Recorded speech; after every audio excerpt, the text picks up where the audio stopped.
열왕기상 19장 1절에서 18절. 아합이 엘리야가 행한 모든 일과 그가 어떻게 모든 선지자를 칼로 죽였는지를 이세벨에게 말하니 이세벨이 사신을 엘리야에게 보내어 이르되 내가 내일 이맘때에는 반드시 내 생명을 저 사람들 중 한 사람의 생명과 같게 하리라. 그렇게 하지 아니하면 신들이 내게 벌 위에 벌을 내림이 마땅하니라 한지라. 그가 이 형편을 보고 일어나 자기의 생명을 위해 도망하여 유다에 속한 브엘세바에 이르러 자기의 사환을 그곳에 머물게 하고 자기 자신은 광야로 들어가 하룻길쯤 가서 한 로뎀나무 아래 앉아서 자기가 죽기를 원하여 이르되 여호와여 넉넉하오니 지금 내 생명을 거두시옵소서. 나는 내 조상들보다 낫지 못하니이다 하고 로뎀나무 아래 누워 자더니 천사가 그를 어루만지며 그에게 이르되 일어나서 먹으라 하는지라. 본즉 머리맡에 숯불에 구운 떡과 한 병 물이 있더라. 이에 먹고 마시고 다시 누웠더니 여호와의 천사가 또 다시 와서 어루만지며 이르되 일어나 먹으라 내가 갈 길을 다 가지 못할까 하노라 하는지라. 이에 일어나 먹고 마시고 그 음식의 그래 40주야를 가서 하나님의 산 호렙에 이르니라. 엘리야가 그곳 굴에 들어가 거기서 머물더니 여호와의 말씀이 그에게 임하여 이르시되 엘리야야 네가 어찌하여 여기 있느냐. 그가 대답하되 내가 만군의 하나님 여호와께 열심히 유별하오니 이는 이스라엘 자손이 주의 언약을 버리고 주의 제단을 헐며 칼로 주의 선지자들을 죽였음이오며 오직 나만 남았거늘 그들이 내 생명을 찾아 빼앗으려 하나이다. 여호와께서 이르시되 너는 나가서 여호와 앞에서 산에 서라 하시더니 여호와께서 지나가시는데 여호와 앞에 크고 강한 바람이 산을 가르고 바위를 부수나 바람 가운데 여호와께서 계시지 아니하며 바람 후에 지진이 있으나 지진 가운데에도 여호와께서 계시지 아니하며 또 지진 후에 불이 있으나 불 가운데에도 여호와께서 계시지 아니하더니 불 후에 세미한 소리가 있는지라. 엘리야가 듣고 겉옷으로 얼굴을 가리고 나가 굴 어귀의 섬에 소리가 그에게 임하여 이르시되 엘리야야 내가 어찌하여 여기 있느냐. 그가 대답하되 내가 만군의 하나님 여호와께 열심히 유별하오니 이는 이스라엘 자손이 주의 언약을 버리고 주의 제단을 헐며 칼로 주의 선지자들을 죽였음이오며 오직 나만 남았거늘 그들이 내 생명을 찾아 빼앗으려 하나이다. 여호와께서 그에게 이르시되 너는 내 길을 돌이켜 광야를 통하여 다메섹에 가서 이르거든 하사엘에게 기름을 부어 아람의 왕이 되게 하고 또 너는 님시 아들 예후에게 기름을 부어 이스라엘의 왕이 되게 하고 또 아벨무을라 사밧의 아들 엘리사에게 기름을 부어 너를 대신하여 선지자가 되게 하라. 하사엘의 칼을 피하는 자를 예후가 죽일 것이요 예후의 칼을 피하는 자를 엘리사가 죽이리라. 그러나 내가 이스라엘 가운데 7,000명을 남기리니 다 바알에게 무릎을 꿇지 아니하고 다 바알에게 입맞추지 아니한 자니라. 아멘. 이 시간 성가대 하나님 앞에 특송 드리겠습니다.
이제 담임 목사님 인생이 홀로라고 느낄 때라는 제목으로 말씀 전해 주십니다. 우리 좌우 옆에 계신 분들하고 인사 나누겠습니다. 잘 오셨습니다. 좋은 날입니다.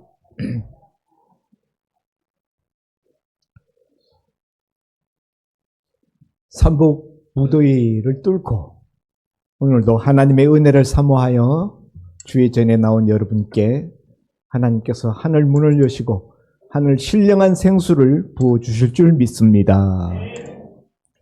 오늘 말씀을 나눌 은혜의 제목은 인생이 홀로라고 느낄 때라는 제목입니다. 우리 옆에 분들한테 다시 한번 인사 나누겠습니다. 혹시 최근에 외로우셨습니까?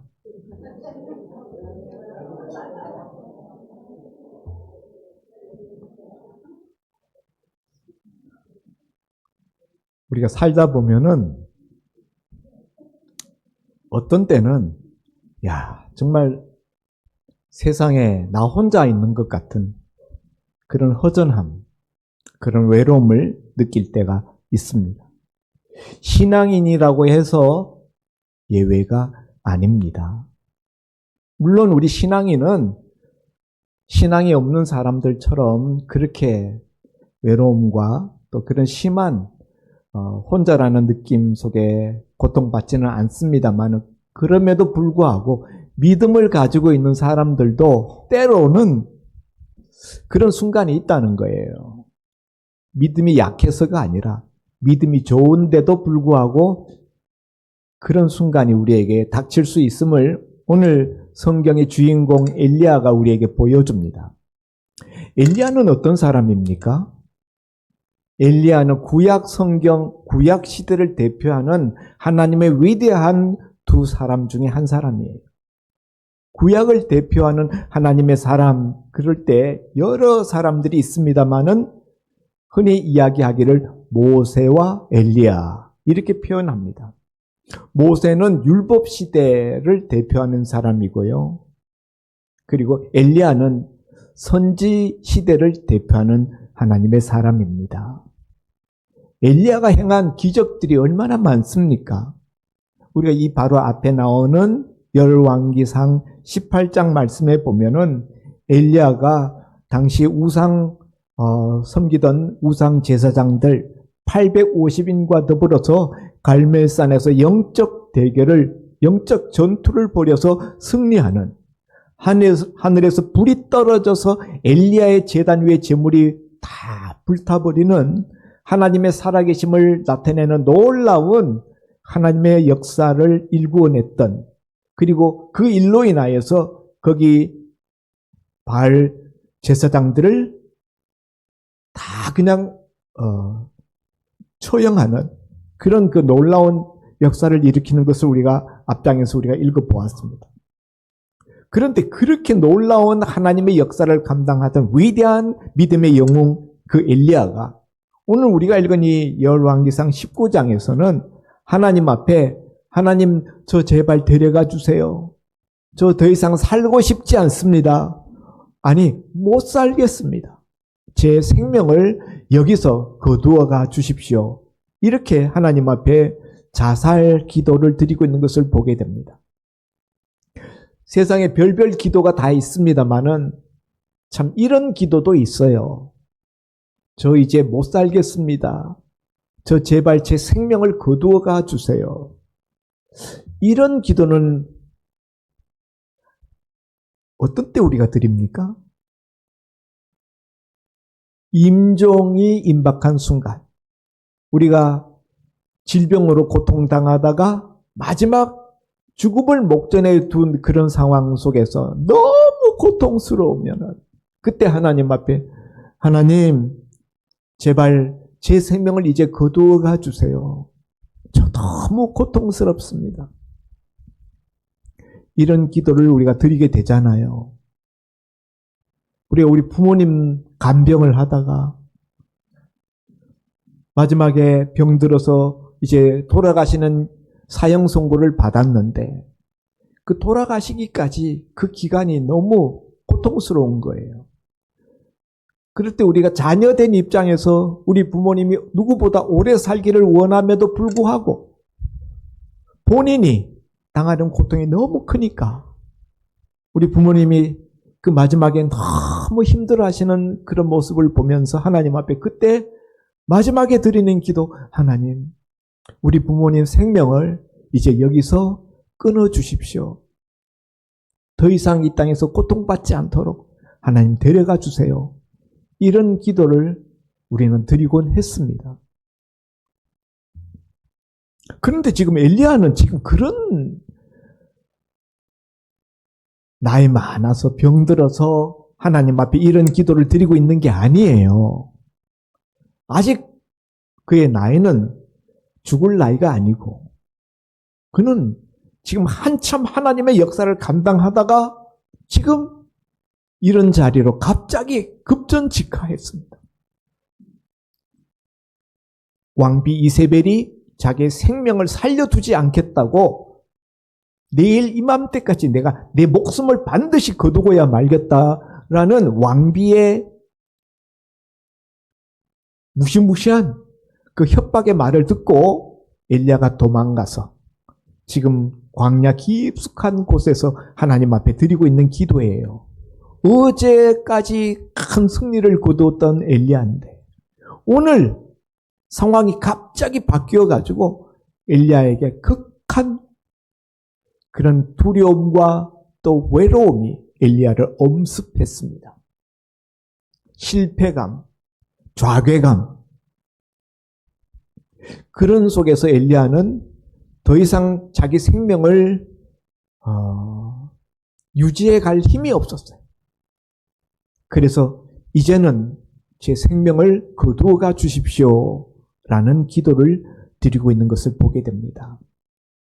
우리가 여기서 첫 번째, 믿음의 사람도 이런 순간을 당할 수 있다라는 것을 우리가 먼저 기억해야 합니다.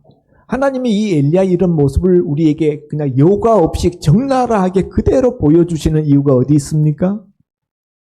믿음의 사람도 절망의 구렁텅이, 외로움의 구렁텅이, 낙심의 그 절벽에 서 있을 수 있다라는 것.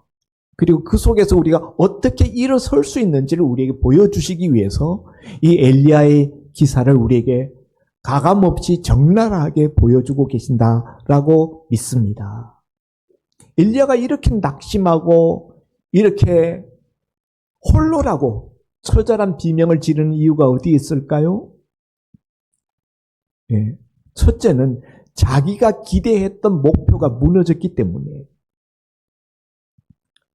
온 이스라엘 백성들을 하나님 앞으로 이끄는 그것이 자기의 사명이라고 생각하고 그 일을 위해서 자기 생명까지 내던지면서 달려왔는데 자기의 최선을 다했음에도 불구하고 돌아온 결과는 아무것도 달라진 것이 없다는 현실. 아합과 이세벨은 여전히 우상을 숭배하고 이스라엘 백성들도 여전히 그런 왕을 따라가고 그렇게 하나님 살아계신 것을 이스라엘 백성들과 왕 앞에 보였음에도 불구하고 하나님의 불이 제단에 내리는 것을 목격하게 하였고 3년 6개월 동안 메말랐던 하늘 문을 여시고 하나님의 그 은혜의 짱대비를 온 메마른 땅 위에 쏟게 하는 하나님의 놀라운 은혜도 체험케 하였음에도 불구하고 이스라엘 백성들은 달라진 것이 없어요. 그런 모습을 보면서 엘리야는 큰 실패감 그리고 자괴감을 느꼈다 하는 것이죠. 그리고 그때 문득 자기 자신을 돌아보니 아무도 자기와 함께하는 자가 없어요. 그렇게 놀라운 하나님의 역사, 하나님의 기적을 백성들에게 보여주면은 백성들이 때로 자기에게 몰려와서 다 자기 편이 될 줄 알았는데 아무도 자기와 함께하는 자가 없어요. 그때 엘리야 입에서 나오는 말, 다 죽고 나만 남았습니다. 나 혼자입니다. 여러분, 우리가 언제 나는 혼자라는 느낌을 받습니까?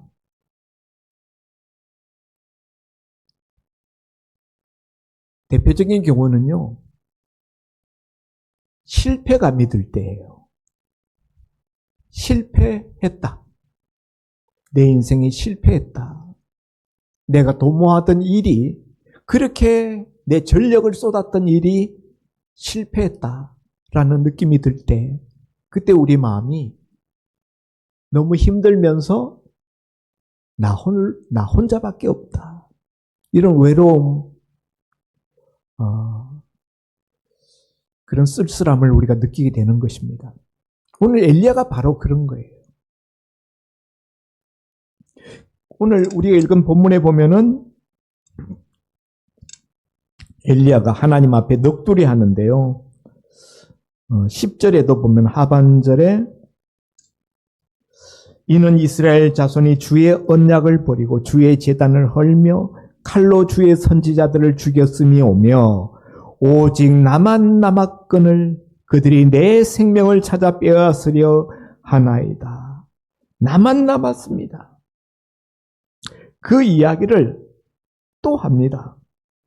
14절에 가서 보면은 이는 이스라엘 자손이 주의 언약을 버리고 주의 제단을 헐며 칼로 주의 선지자들을 죽였으니 오며 오직 나만 남았거늘 그들이 내 생명을 찾아 빼앗으려 하나이다. 앵무새처럼 똑같은 이야기를 하나님 앞에 반복해서 하나님 앞에 고백하고 있습니다. 하나님의 선지자 다 죽었고요. 나만 남았습니다. 그런데 이제 나까지 죽이려고 합니다. 이게 엘리야의 탄식이고 하나님께 대한 일종의 원망과 같은 부르짖음입니다. 자, 우리도 때로는 세상에 수많은 사람들이 있음에도 불구하고 이 세상에 내 편은 아무도 없다. 나 혼자다. 이런 느낌에 우리가 빠질 때가 있습니다. 그런데 여러분, 이런 엘리야를 하나님이 찾아오셔요. 천사를 보내어서 로뎀나무 밑에 쓰러져서 너무 낙심이 되고 에너지를 다 잃어버리니까요. 그냥 쓰러져서 그냥 혼비백산해서 그냥 자고 있습니다. 정신이 나간 사람처럼 자고 있어요. 그런 엘리야에게 하나님이 천사를 보내어서 엘리야야 툭툭 옆구리를 쳐서 일어나라. 일어나서 이 떡을 먹어라. 떡 한 덩이 하고 또 떡 다 먹고 나니까 이 물 마셔라. 그 광야, 뜨거운 그 광야 길을 걸어서 광야 속에 들어가서 뜨거운 태양볕 밑에 얼마나 목말랐겠습니까? 그런 엘리야에게 하나님께서 물을 주시고 떡을 먹여주십니다. 그 먹고 그 물 마시고 그냥 또 꼬꾸라져서 또 자고 있습니다. 한참 자고 나니까 또 천사가 와서 또 옆구리를 치면서 엘리야야 일어나라. 여기 떡을 더 먹어라. 그리고 이 물도 더 마셔라. 네가 갈 길을 다 가지 못할까 하노라. 이렇게 천사가 말해줍니다. 엘리야가 그 떡 먹고 또 그 물 마시고 그 다음에 40일을 밤낮으로 걸어서 하나님의 산 호렙산에 찾아갔다. 그리고 그 호렙산에서 하나님 만났다라는 이야기가 본문의 스토리입니다. 자, 위대한 믿음의 사람인데 왜 이렇게 외로움 속에서 이렇게 실패한 사람처럼 이런 하나님 앞에 넋두리 자기 생명을 거둬달라는 이야기를 하게 되었을까? 엘리야가 극심한 외로움의 늪속에 빠져있는 그 원인이 어디에 있는가?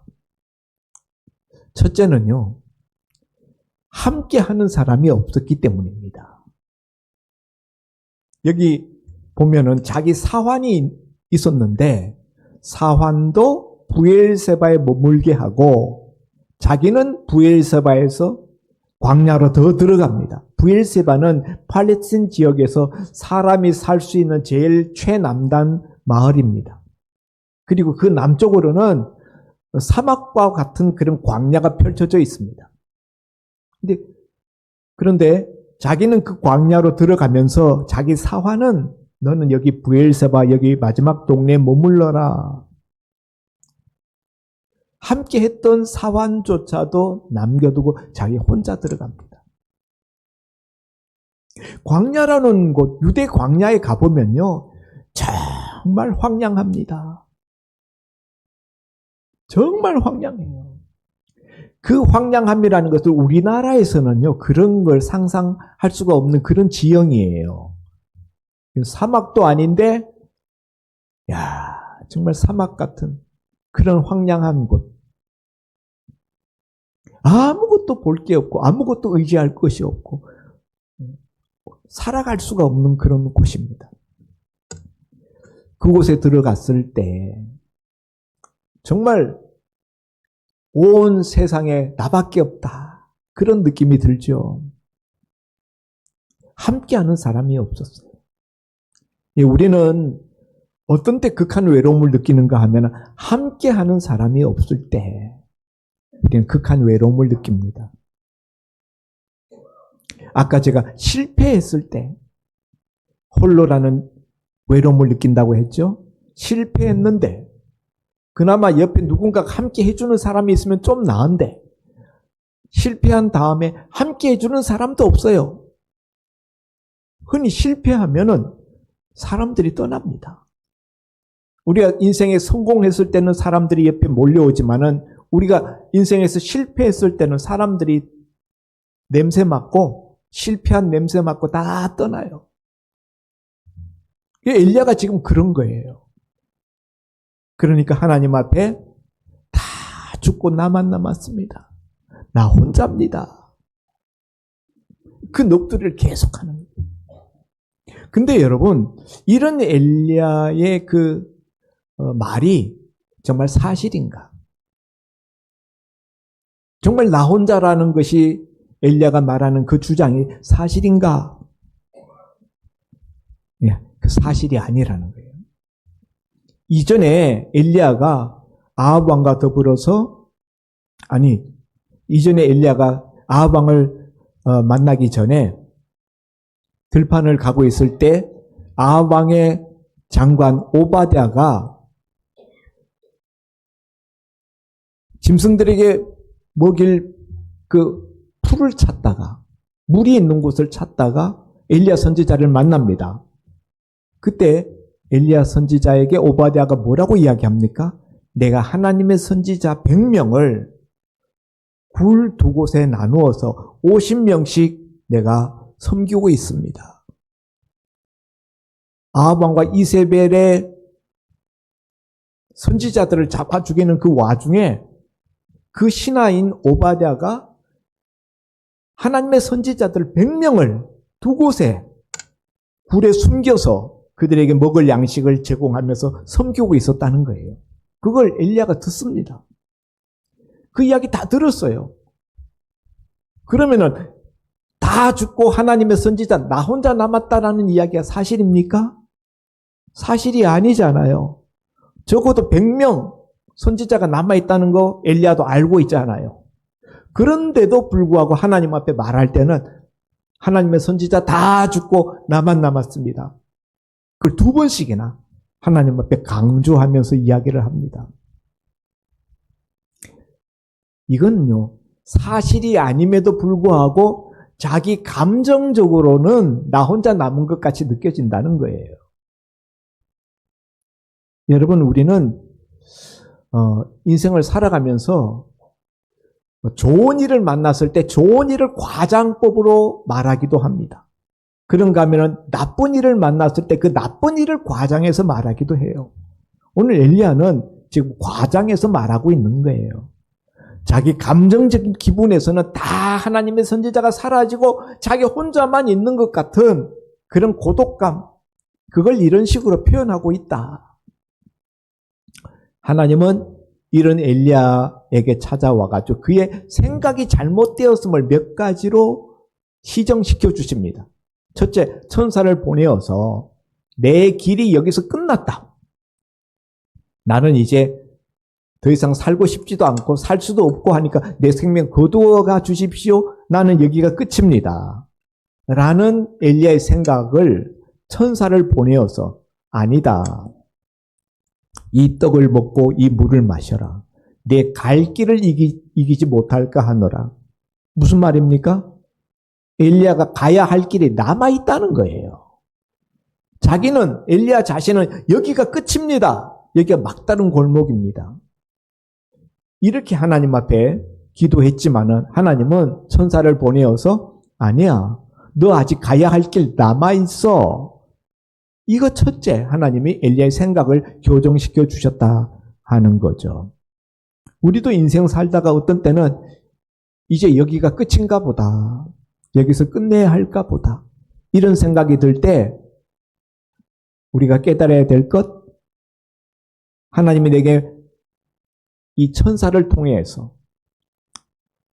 엘리야에게 주신 말씀이 내게도 주시는 말씀이라는 걸 알아야 돼요. 아니야. 너 아직 갈 길이 남아있어. 두 번째로, 하나님의 선지자 다 죽고 나만 남았습니다 하는 데 대해서 하나님이 아니야. 이미 오바댜 그 장관을 통하여서 하나님의 선지자 100명이 남아있다는 것 이미 듣게 하셨잖아요.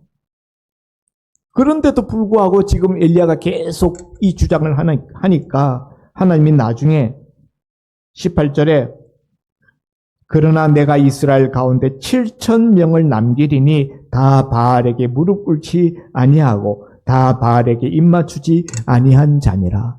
7,000명이나 아직 남아있대요.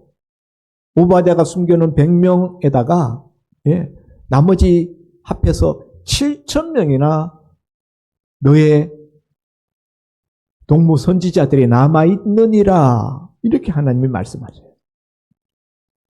그래서 하나님이요, 우리가 외로움, 인생의 잘못된 어떤 판단에 빠져들 때 우리를 위로하시는 첫 번째는 우리의 잘못된 생각을 고쳐주시는 거예요.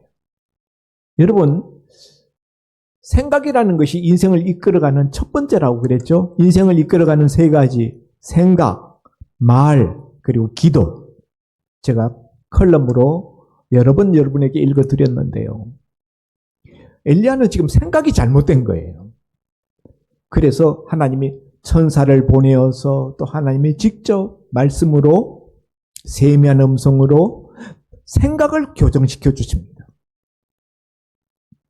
그리고 하나님이 작은 위로를 주셔요. 천사가 찾아와서 나 혼자뿐이라고 그렇게 절망하면서 생명 거두어 달라고 할 때 천사가 와서 떡을 2차례나 먹여주고 물 마시게 해주고 말씀을 주잖아요.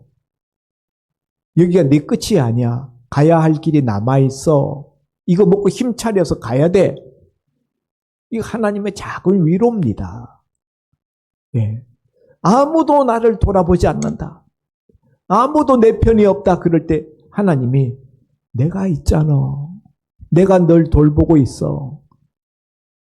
내가 너를 챙겨주고 있어. 별거 아니지만은 이 물 한 병물과 떡 한 덩이 이걸 통해서 하나님이 엘리야에게 신경 쓰고 계시다는 것. 하나님이 엘리야를 챙겨주고 계시다는 것을 엘리야로 하여금 그걸 깨닫게 만드셔요. 하나님이 우리에게 주시는 위로가 있습니다. 아무도 우리를 위로해 주지 못한다고 생각될 때에 하나님이 주시는 작은 위로들이 있어요. 저는 목회하면서 그걸 참 여러 번 느꼈습니다. 목회하다 보면 어떤 때는 참 힘들 때가 있어요. 그렇게 그냥 믿었던 성도가 떠날 때, 믿었던 성도들이 교회를 떠날 때 그때 참 마음이 어렵습니다. 그리고 그때 마음이 외로워요. 그런데 그럴 때는 하나님이 꼭 까마귀를 통해서든지 천사를 통해서든지 천사 같은 어떤 다른 성도를 통해서든지 누군가를 통해서든지 작은 위로를 주시더라고요. 그 위로 때문에 힘을 얻을 수 있게끔 마음이 완전히 무너지지 않도록 하나님이 작은 위로를 주시더라고요. 하나님이 여러분이 정말 힘들 때는 누군가를 통해서든지 어떤 음성을 통해서든지 어떤 섬김을 통해서든지 하나님이 여러분을 위로하고 계시다는 것을 여러분이 발견하실 수 있기를 바랍니다. 네. 우리가 첫 번 생각을 교정해야 된다. 두 번째로는요, 하나님이 엘리야의 이 외로움, 이 극한 외로움을 하나님께서 어떤 식으로 고쳐주고 계시는가? 두 번째는 일을 맡겨주셔요. 여러분, 우리가 할 일이 없고 정말 우리가 그럴 때 우리가 외로움이 깊어집니다. 해야 할 일이 많이 쌓여 있고 그 일에 바쁠 때는 외로울 새가 없어요. 바쁜 꿀벌은 슬퍼할 새가 없다라는 말이 있는데 여러분, 자기 일이 바쁜 사람은 외로울 틈도 없어요. 생존 자체가 어려워가지고 예? 하루하루 그냥 밥 벌어먹기가 그냥 너무 고달픈 사람은 외로울 틈도 없어요.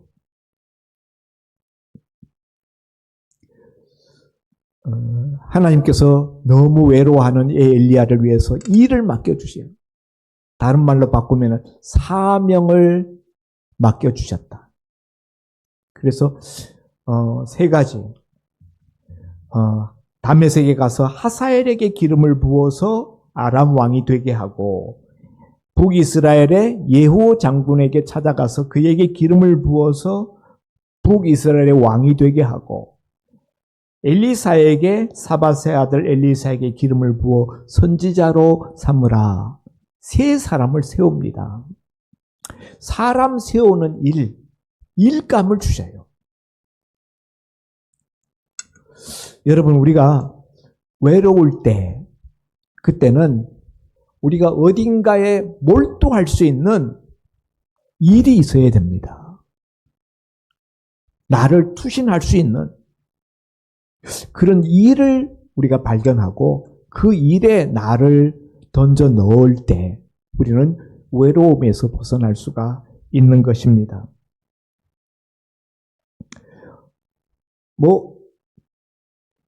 취미 이런 것도 우리 외로움을 드는 어떤 한 방편일 수 있겠습니다만은 하나님이 우리의 외로움을 덜기 위해서 엘리야에게처럼 우리에게 주신 것은 바로 사명이라고 생각해요.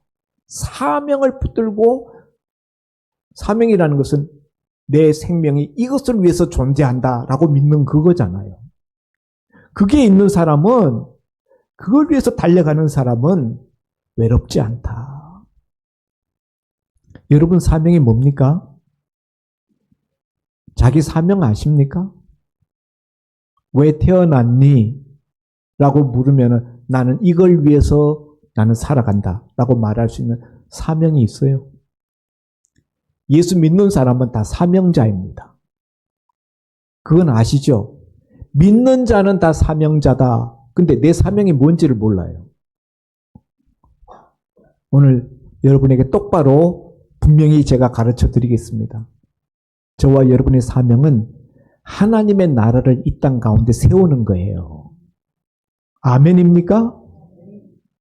하나님 나라를 세우도록 우리를 이 땅 가운데서 부르셨고 아직도 우리를 데려가지 않고 이 땅 가운데 우리 생명을 남겨두고 계신 거예요. 하나님 나라 세우기. 자, 시간이 없는데 세 번째로 우리 외로움을 극복하게 하기 위해서 하나님이 마지막에 주신 것은요. 동력자입니다. 동력자. 엘리사 선지자를 하나님이 동력자로 엘리야에게 붙여주셨어요. 그래서 엘리사 선지자에게 기름을 붓고 난 다음에는 하나님 앞에 부름받는 그 순간까지 그 엘리사와 더불어 같이 다닙니다. 그전에는 혼자 늘 다녔잖아요. 그것이 엘리야가 더 이 침체, 홀로라는 고독의 늪에 빠지게 된 이유였기 때문에 하나님이 엘리사 선지자를 붙여주셨어요. 하나님이 우리의 고독을 치료하기 위해서도 동력자를 붙여주십니다. 하나님이 붙여주시는 사람. 여러분에게 있어요, 없어요? 나한테 있습니까, 없습니까? 없어요? 있어요. 누굽니까? 우리 구역원. 내 구역원. 내 구역장. 그분들이 바로 나의 외로움을 치료하기 위해서 하나님이 내게 붙여주시는 사람들입니다. 아멘입니까? 하나님이 붙여주는 사람들을 귀하게 여길 줄 알아야 돼요. 나와 함께하는 사람들을 귀하게 여길 줄 알아야 합니다. 그러기 위해서요, 우리가 그 관계를 잘 맺어가야 됩니다. 우리 구역에서 만나가지고 우리가 서로 나눔을 하잖아요. 나눔을 하라 그러니까 어떤 분들은 자기 속에 있는 자기 감정의 쓰레기들을 다 그냥 다 털어놔요. 아니, 구역장이나 구역원이 자기 감정의 쓰레기를 받는 쓰레기통입니까? 아무거나 막 말하면 안 돼요. 이 말이 상대방에게 전해졌을 때 상처가 되는 말, 그런 말은 하면 안 돼요. 어떤 분들은 너무 자기 자랑을 해. 그러면 다른 사람들은 자기는 좋아서 좋은 일이 있어서 자랑하지만 그 말 듣는 사람은 상대적인 박탈감, 상대적인 열등감을 느끼게 되는 거예요. 그건 하나됨, 연합됨을 해치는 겁니다. 우리가 공동체에서는 자랑하고 싶어도 절제해야 돼. 자랑하고 싶은 것도 다 말하면 안 돼요. 내 감정 털어놓고 싶은 거 있다고 해서 그거 다 쏟아내면 안 돼요. 말을 가려서 해야 됩니다. 아무 말이나 막 하면 안 돼요. 나중에 관계 좋을 때는 괜찮은데 나중에 관계가 안 좋아지면 그 말이 나한테 해가 되어서 돌아옵니다. 약점 잡힐 이야기를 우리가 막 지금 막 그냥 감정이 좋다고 해서 막 털어내면 나중에 후회하게 돼요. 그래서 우리가 나눔은 좋은데 나눔을 할 때 아무 말이나 막 하면 안 되고 나중에 약점 잡힐 수 있는 말, 상대방에게 상처를 줄 수 있는 말, 또 위화감을 줄 수 있는 상대적인 박탈감을 느끼게 하는 그런 말, 상처 주는 말, 또 부정적인 말, 그런 말은 우리가 하지 않아야 된다. 연합됨을 더 깊이 할 수 있는, 공고하게 할 수 있는 그런 따뜻한 나눔이 되어야 된다. 그래야 여러분 우리가 외롭지 않게 돼요. 우리가 이렇게 나눔의 그 관계를 잘못 가져가서 결국 그렇게 되면 어떻게 되는가 하면 사람을 잃어버리게 돼요. 그 조직 안에 있어도, 구역 안에 있어도 사람들이 자기를 왕따시키게 됩니다. 그러면 더 외로워지는 거예요. 그래서 하나님이 주신 이 좋은 관계, 기회를 우리가 잘 가꾸어 나가야 한다. 아멘입니까? 예. 오늘 외로움에 빠진 엘리야를 치료하신 하나님의 세 가지 방법. 우리의 잘못된 생각을 바꾸고, 두 번째, 하나님이 맡겨주신 일, 사명에 집중하고, 세 번째, 하나님이 붙여주신 사람, 동력자들 귀히 여기고 그 사람들과 좋은 아름다운 관계를 맺어갈 수 있도록 노력해야 된다. 예? 막 아무 말이나 막 하면 안 돼. 너무 혼자 다 말해서도 안 돼. 모든 걸 절제하고 같이 서로를 배려하면서 그렇게 해서 정말 여러분 옆에 하나님이 붙여주신 사람들과 오래도록 여러분들이 복된 관계 속에서 그 하나님의 위로하심을 체험하는 은혜가 있기를 주의 이름으로 축원드립니다. 기도합니다. 하나님 아버지, 오늘 엘리야의 외로움을 치료하시고 그를 회복시켜 가신 하나님의 역사를 이 시간 우리가 말씀을 통하여 나누었습니다. 하나님은 오늘 우리 구역 모임을 통하여서 우리에게 이런 위로를 주시고 이런 은혜를 베풀어 주시는 줄 믿습니다. 우리가 어떻게 하나님 주신 그 기회, 하나님이 붙여주신 사람들을 정말 복된 그런 관계로 만들지를 말씀을 통하여 나누었습니다. 들은 말씀대로 우리가 실천할 수 있도록 도와 주옵시고 지혜와 그리고 절제할 수 있는 은사를 더하여 주옵소서. 예수님 이름으로 기도하옵나이다. 아멘. 은혜의 말씀 감사합니다. 다 같이 찬송가 419장 부르면서 봉헌 드리겠습니다.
주께서 베풀어 주신 은혜를 인하여 감사드립니다.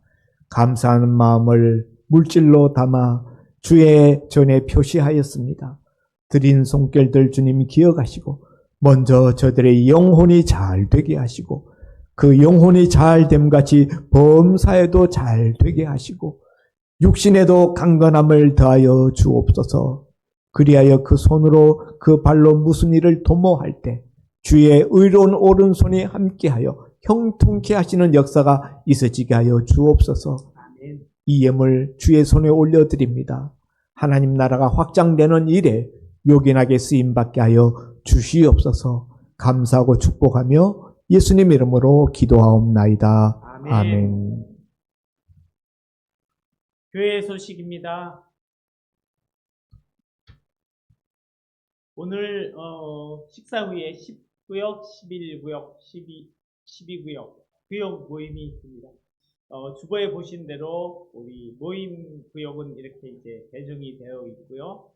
그 다음에 다음 주도 이제 우리 1, 2, 3구역 이렇게 이제 모여야 되는 주간인데 여름 휴가로 인해서 8월 첫째 주는 구역 모임을 가지지 않을 예정입니다. 그래서 구역 모임을 변경해서 둘째 주부터 모임을 가질 예정입니다. 그래서 한 주씩 밀려간다는 것 여러분께서 인지하시고 주보를 참고해 주시기 바랍니다. 또 이제 휴가철이 앞으로 다가왔습니다. 여러분께서 산으로 계곡으로 물놀이 가실 때 불미스러운 일을 당하지 않도록 각별히 유의해 주시기를 부탁드립니다. 그리고 오늘 예배 후에 우리 청년부들은 영화 관람이 있습니다. 고덕에 있는 CGV에서 영화 관람을 가질 것이고요. 오늘날 12시 20분 교회에서 출발하기로 했습니다. 우리 청년부 되는 여러분들께서는 같이 협력하여서 같이 은혜 받을 수 있는 그런 시간 되었으면 좋겠습니다. 그리고 성도 동정인데요. 우리 김일수 집사님께서 주중에 갑자기 수술을 하셨습니다. 담낭이 갑자기 터지는 그런 사고가 있어서 너무 아프셔서 성모병원 가셨는데 빨리 수술하라고 수술하시고 또 중암 제거하고 또 주백도 뽑아내고 하는 수술을 받고 지금 입원해 계십니다. 여러분께서 다 회복하셔서 무사히 잘 돌아오실 수 있도록 기도해 주시기 바랍니다. 네, 이제 예배를 마치랍니다. 다 같이 일어나셔서 502장 통영 부름 후에 윤준호 목사님 축도로 예배 마칩니다.